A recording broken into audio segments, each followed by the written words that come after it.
ہم جو ایصال ثواب کرتے ہیں اپنی مرضی سے کرتے ہیں، اپنی مرضی کے دن کرتے ہیں، اپنی مرضی کے مہینے میں کرتے ہیں۔ جب ہمارا دل چاہتا ہے ہم ایصال ثواب کے لیے پکاتے ہیں، لوگوں کو کھلاتے ہیں۔ یہ ایصال ثواب نمبر 1 نہیں ہے۔ نمبر 1 ایصال ثواب وہ ہے کہ جب بیوہ کو ضرورت پڑے اس کے گھر کھانا پہنچا دے، جب یتیم کو ضرورت پڑے اس کو کپڑے لے کر دے دے، جب بیوہ کو ضرورت پڑے، جب مسکینوں کو ضرورت پڑے ان کو کھانا پہنچا دے، جب ان کو دوائی کی ضرورت پڑے، جب ان کو فیس کی ضرورت پڑے، مدرسے کی سکول کی ان کی فیس ادا کر دے، جب زخمی کو قیدی کو ضرورت پڑے ان کی حاجت روائی کر دے، خدا کی قسم ثواب ہوتی ہے۔ بے شک بے شک بے شک۔ یہ ہے نمبر 1 ثواب۔ ہم اپنی مرضی سے کرتے ہیں، اپنے دل کرتے ہیں، نمبر 1 نہیں ہے۔ نمبر 1 ہے حاجت مند کی حاجت پوری کرنا، حاجت مند کی حاجت پوری کرنا۔ قرآن میں کہیں بھی ایسا نہیں ہے۔ قرآن میں حاجت مندوں کی حاجتیں پوری کرنا، ضرورت مندوں کی ضرورتیں پوری کرنا، رشتہ داروں سے اچھا سلوک کرنا، سب کے ساتھ حسن اخلاق سے پیش آنا۔ دیکھو بابا ثناء اللہ، حاجی ثناء اللہ اخلاق والا بھی تھا، اعمال والا بھی تھا، کردار والا بھی تھا، سب اس کی صفات کر رہے ہیں اور اس کا جنازہ تاریخی جنازہ ہوا ہے۔ کیا وجہ تھی؟ اس کے اخلاق کی وجہ سے، اس کے کردار کی وجہ سے، اس کے اعمال کی وجہ سے ہوا ہے۔ اب میں دوبارہ آتا ہوں۔ اب دیکھیں کہ نمبر 1 ثواب تو وہ ہو گیا کہ ضرورت مند کی ضرورت پوری کرنا، ضرورت مند کی ضرورت۔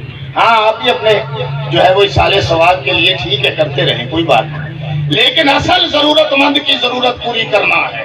اصل چیز جس کا اسلام حکم دیتا ہے، جس کا قرآن حکم دیتا ہے، وہ ضرورت مند کی ضرورت پوری کرنا ہے۔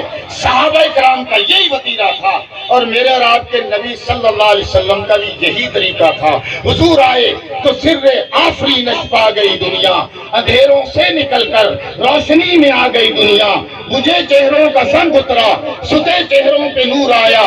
حضور آئے تو انسانوں کو جینے کا شعور آیا، یتیموں اور ضعیفوں کو پناہیں مل گئی آخر۔ حضور آئے تو ذروں کو نگاہیں مل گئی آخر۔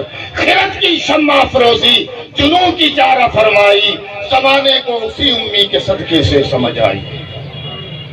ضمیر اس گھر سے نسبت نہ رکھے، گر لوہے پیشانی کہ کشکولے گدائی ہے، درویشی ہو کے سمجھ آئی۔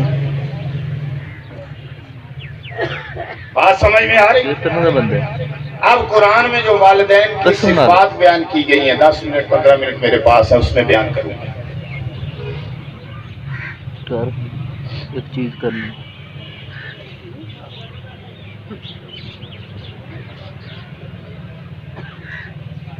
وَبِالْوَالِدَيْنِ احسانًا، یاد ہے وَقَضَىٰ رَبُّكَ أَلَّا تَعْبُدُوا إِلَّا إِيَّاهُ۔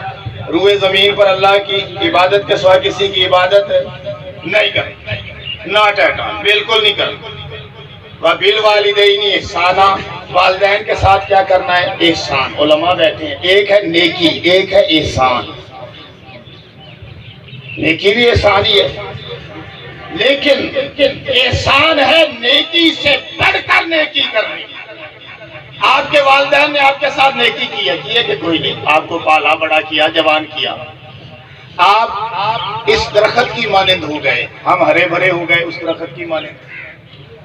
بوڑھے والدین اس درخت کی مانند ہو جاتے، ہم اس درخت کی مانند ہو جاتے۔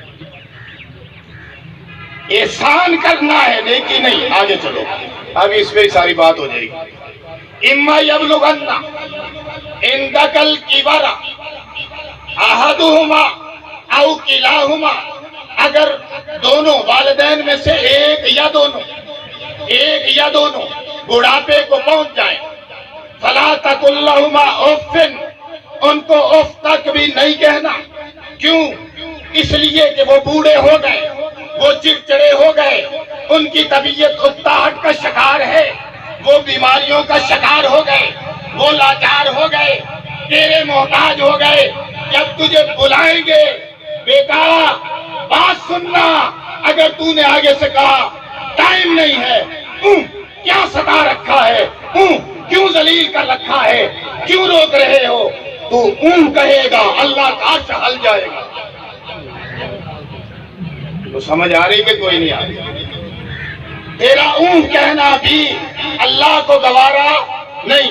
تو جا کے تو گالیاں دیتا ہے، تو جا کے تو برا بھلا کہتا ہے، تو جا کے تو ان کو جھڑکتا ہے، تو جا کے تو ان کو مارنے تک آتا ہے. اللہ تو کہتا ہے اف بھی نہیں کہنا. سن لو نوجوانوں، سن لو. قاری انیس الرحمان نہیں کہہ رہا، اللہ کا قرآن کہہ رہا ہے. بول تو میں رہا ہوں، بول تو میں رہا ہوں، لیکن قرآن تو اللہ کہہ رہا ہے. فَلَا تَقُلْ لَهُمَا اُفٍّ، اف تک نہیں کہنا. وَلَا تَنْهَرْهُمَا، ان کو جھڑکنا بھی نہیں ہے. ہاں تو اس سے مطالبہ کریں گے، تیرے ساتھ کبھی لڑ بھی سکتے ہیں، تجھے حکم بھی دیں گے. اب اس بات میں اگر چونکہ وہ بوڑھے ہو چکے ہیں، جنہیں نے تجھے بچپن میں پالا، تیرے ساتھ وہ بیمار ہوتے تھے، تو ہنستا تھا، تیرے ساتھ وہ ہنستے تھے، تو روتا تھا، تیرے ساتھ وہ روتے تھے، تو جو فرمائشیں کرتا تھا تیری فرمائشیں پوری کرتے تھے. تجھے بولنا سکھایا، تجھے چلنا سکھایا، تجھے پھرنا سکھایا، تجھے تکلم سکھایا، تجھے انداز سکھایا، تجھے تہذیب سکھائی، تجھے اخلاق سکھائے، تجھے اعمال سکھائے، تجھے بڑا کیا، جوان کیا. خود وہ بوڑھے ہوتے چلے گئے. اب اس عالم میں کہ تو جو ہے جوان ہے، تیری گردن کے اندر سریا آ چکا ہے، تو اکڑ چکا ہے اور تو کسی کو سمجھتا ہی نہیں. جوانی کا نشہ ہے. جوانی کے نشے میں اگر وہ تو اس سے کوئی بات کرے، تو اس سے کوئی فرمائش کرے، تو ان کا جھڑکنا بھی. جوانی کے نشے میں کہیں یہ نہ ہو کہ جھڑکیاں مارنا. اللہ کو یہ بات پسند نہیں ہے. تو روئے زمین پر اپنی اماں کو ابا کو جھڑکی مارے گا، خدا کی قسم اللہ کا ہل جائے گا. کیونکہ اللہ نے ماں کو کہا کہ اس کے قدموں کے نیچے جنت ہے، اور باپ کے متعلق کیا کہا کہ یہ جنت کا دروازہ ہے. باپ کے متعلق کیا کہا کہ جنت کا بس آخری بات کر. فَلَا تَنْهَرْهُمَا فَلَا تَنْهَرْهُمَا وَتَقُلْ لَهُمَا قَوْلًا كَرِيمًا. ان کے ساتھ نرمی سے بات کرنا، ان کے ساتھ نرمی سے، گرمی سے نہیں. وہ گرمی سے بات کرنے والوں نوجوانوں سن لو، گرمی سے نہیں، نرمی سے بات کرنا آپ کا خالق مالک کہہ رہا ہے. بلکہ کیا کہنا ہے آخر میں؟ وَتَقُلْ لَهُمَا قَوْلًا كَرِيمًا.